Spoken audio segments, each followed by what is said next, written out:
A week or so ago, I was looking through a yachting magazine, and it just hit me. Back in the late 1970s, early 80s, I was doing a lot of wire sailboats. These were in my retail shop, and they really sold well. I don't know why I stopped making them, but for a YouTube video, I thought, I'll just do a sailboat. Show how to make a simple wire sailboat. And this kind of got me going, and it's not in this video, but it'll be in another video, how to make kayaks, or how to make a catamaran. There's just so much that can be done with this simple technique. And all I'm using is RG45, which is perhaps the least expensive metal that I know of to do metal sculpture.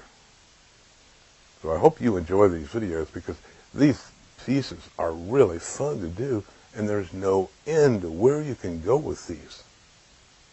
Well, if you want to make, period boats like a Gloucester fisherman or some famous racing yacht, you can do it just with this simple RG45 gas welding rod.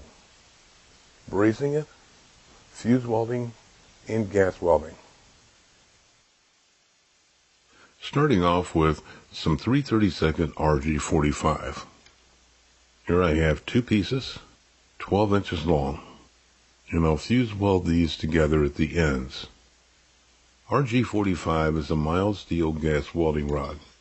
It's very standard at your welding supply. It's mild steel with a thin copper sheath. Here I'm fuse welding the ends of the 3/32 RG45 pieces together. Fusion welding means to melt them one into another. Now that the ends have been fused together, using a pair of pliers, I can form these pieces into a shallow curve.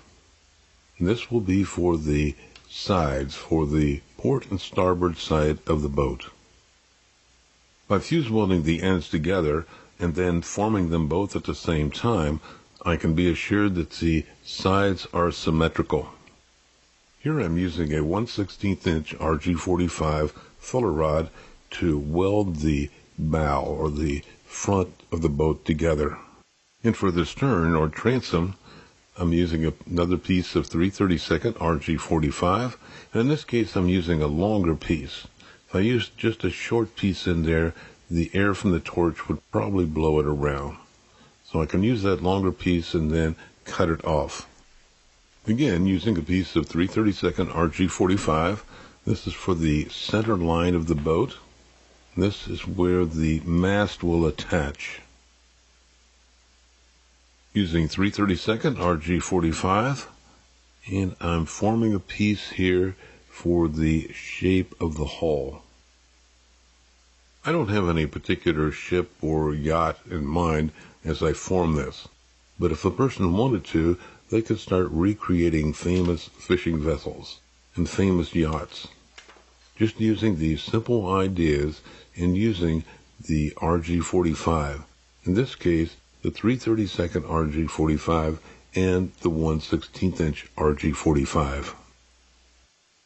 Giving myself a preview of what this is going to look like, and then welding it onto, in this case, the stern, and then the bow of the boat. Now that I have that on, the next step is the keel. And here I have already formed the keel. And again, I'm not working from any particular plan. And if you'll take a look at some yachting books or fishing vessels, you'll see there are numerous ways to do the keel. Brazing on a short section of 3/32 RG45, this is the pin that will go into the wooden base. 3/32 RG45 for the mast. And if you'll notice, I have this little loop right here. That's so that I can braze the mast on in two places. Without that little loop, there would just be one place to braze that onto the boat. And that would be called a butt brace. And a butt joint is sometimes questionable. So you can feel much more secure if you're brazing it two places. which is what I'm doing here. For the height of the mast, I go with what feels right, what appears to be in proportion. Now to weld on the headstay. This goes from the bow up to the mast. This is for the jib sail. Here I'm fuse welding, and here I'm using some 1/16 inch filler rod.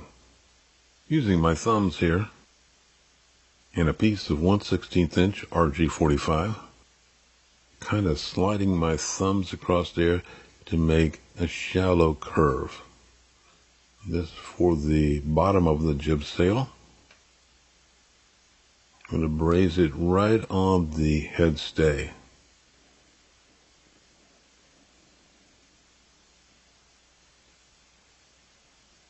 You can't go wrong with the jib sail because jib sails are made in just about any dimension that you can think of. And here I'm putting on the bottom part of the sail for the mainsail. And for the jib sail, just forming this again with my thumbs, sliding it across there so I can get the arc that I want.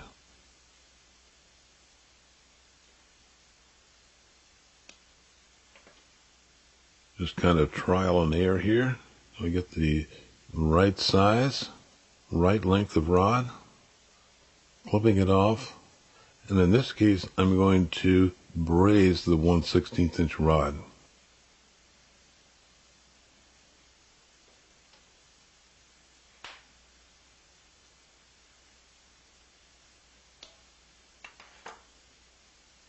The 1/16 inch RG45, that's just a little small to be fuse welding and gas welding. Very easy to burn some of it off. Just melt it.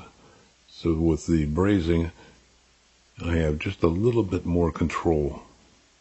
By putting just a dab of bronze on one of the ends of the sail here, and I can remelt that and melt it onto the other part of the sail, the other 16th inch rod. With a triangular shape of copper here for a flag, and I can put a little dab of bronze right there, and then I can braze the copper right onto the top of the mast.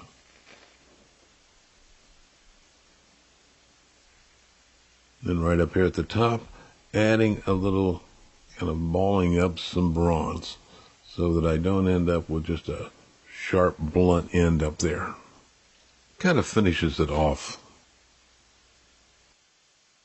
For finishing, a wire brush for the brazed and welded joints, a file for taking care of any rough edges, some 2-part epoxy for mounting the sailboat in the wooden base, some rub and buff for gold highlights, and then spraying with a clear lacquer or an aerosol clear acrylic.